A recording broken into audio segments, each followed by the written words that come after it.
Hey guys, what's up? Paravora. Welcome back to the channel, and yeah, I'm back again with another video. It's been a couple of days. I was working on some projects that apparently didn't pan out so well, so I more than likely gonna have to scrap the projects.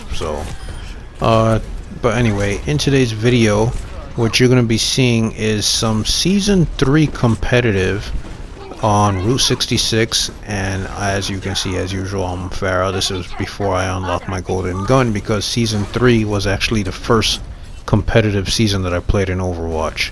Obviously Overwatch came out on May 2016, but I didn't wind up getting Overwatch till about October.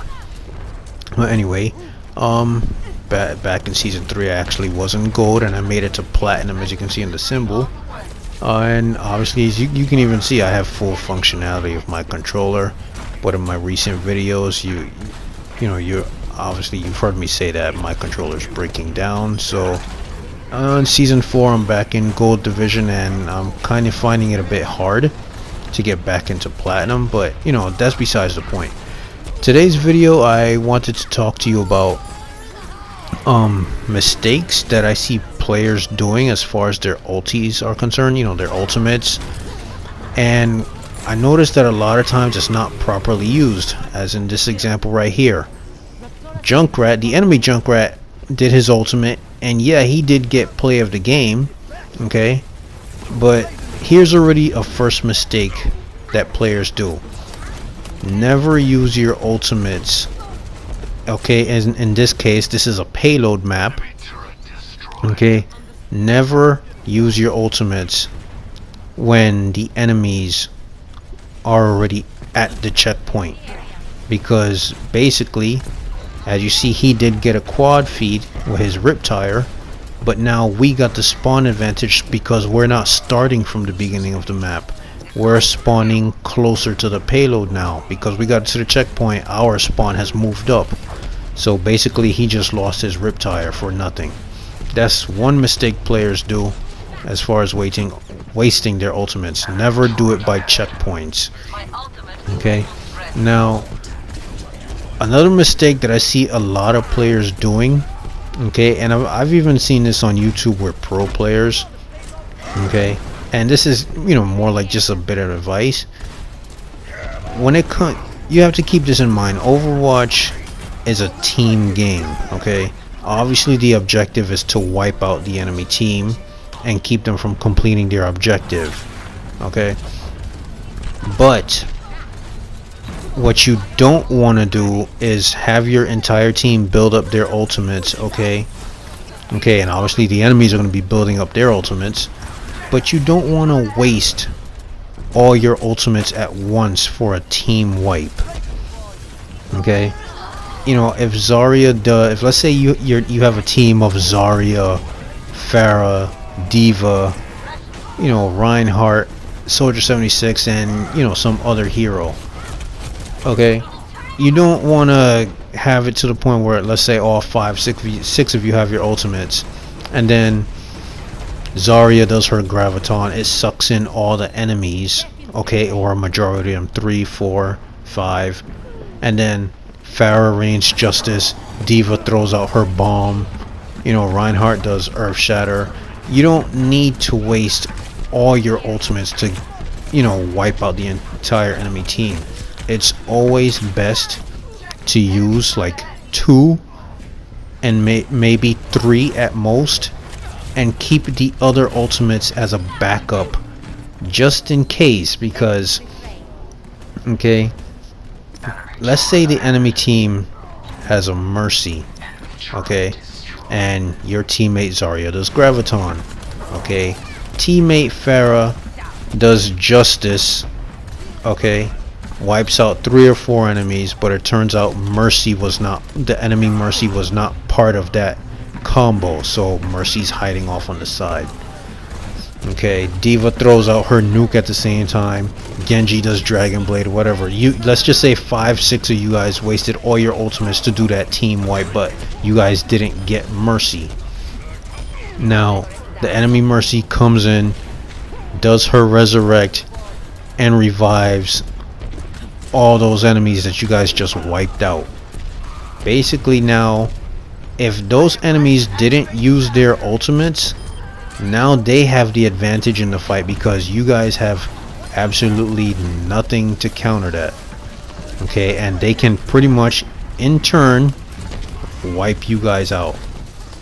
Okay, now if hopefully in a case like that, the only way that could probably even out is if you guys have a teammate Mercy and she's off hiding, okay, and you know she doesn't get caught in the enemy's team wipe as they retaliate. Now if she happens to come in and get a res, then you know what, the team fight, okay fine, it was a waste on both your ends because you wasted your ultimates and they got rezzed, and now they wasted their ultimates and you guys got rezzed, and now pretty much the team fight goes back to normal.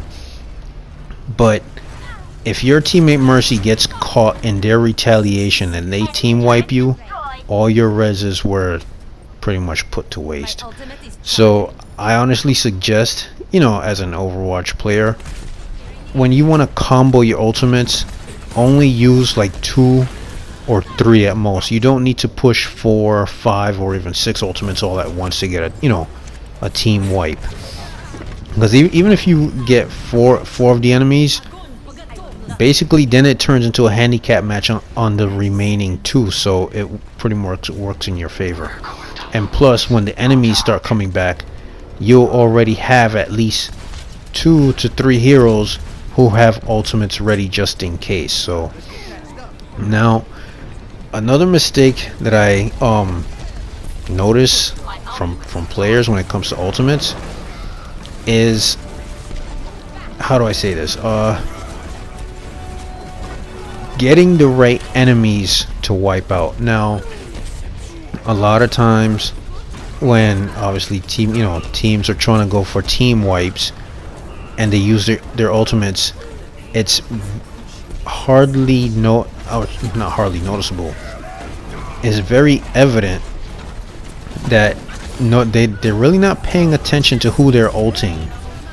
And me as a Pharah player, if you notice lately that in a lot of my videos I'm always hunting down the healers, especially Mercy, and that's because I pretty much know what's gonna happen. Okay, we get a team, we do our ultis, Mercy's hiding off somewhere or just, you know, a little bit more back than usual so she doesn't get caught in it, and then she comes back for the res and the ultis turned out to be a waste. Now my suggestion, okay, to pretty much make your ultimates more effective to win team fights, always make sure that your ultis include the enemy healers. Okay, whether that be Lucio, Ana, Mercy.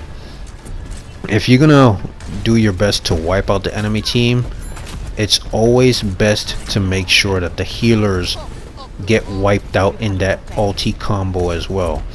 In this way it makes it more effective for your teammates to, you know, wipe out any other enemy team, any other enemies that happen to be left over that weren't ultied.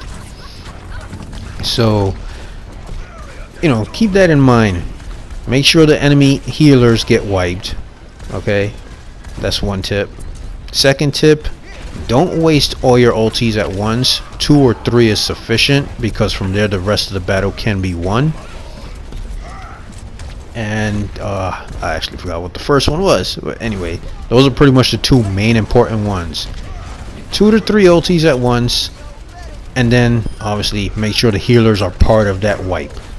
But anyway, that's pretty much about it. Hopefully you guys enjoy the rest of this video.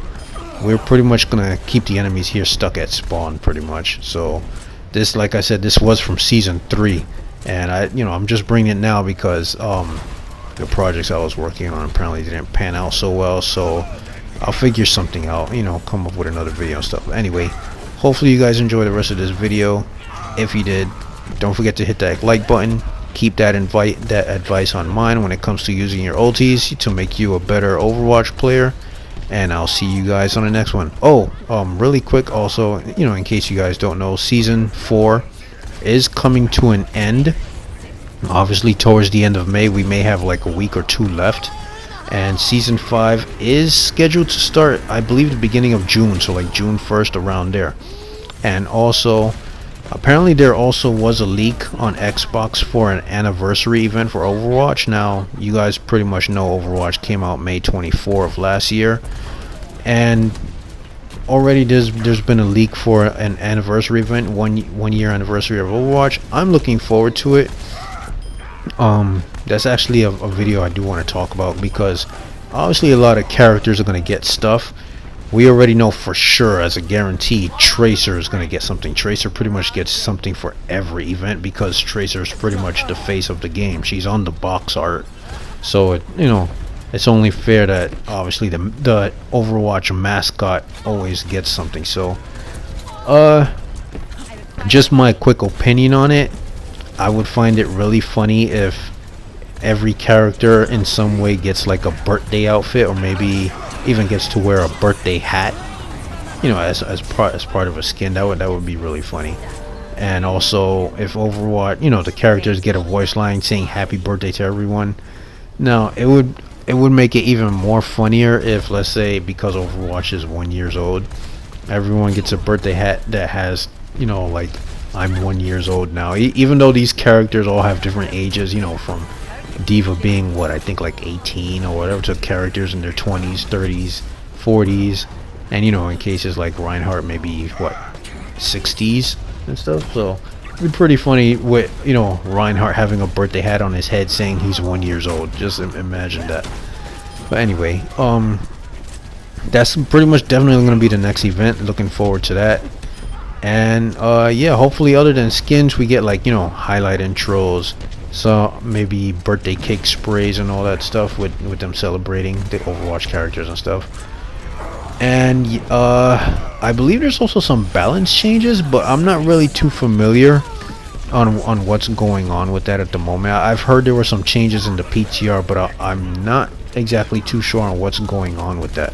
Anyway, hopefully you guys enjoy the rest of this video. If you did, don't forget to hit that like button, subscribe. I appreciate all the support, and I'll see you guys on the next one. Hope you enjoy. Bye. Push on. Match complete. Final score 2-0.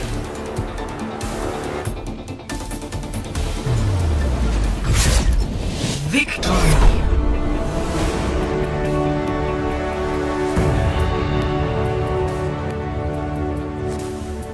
Play of the match.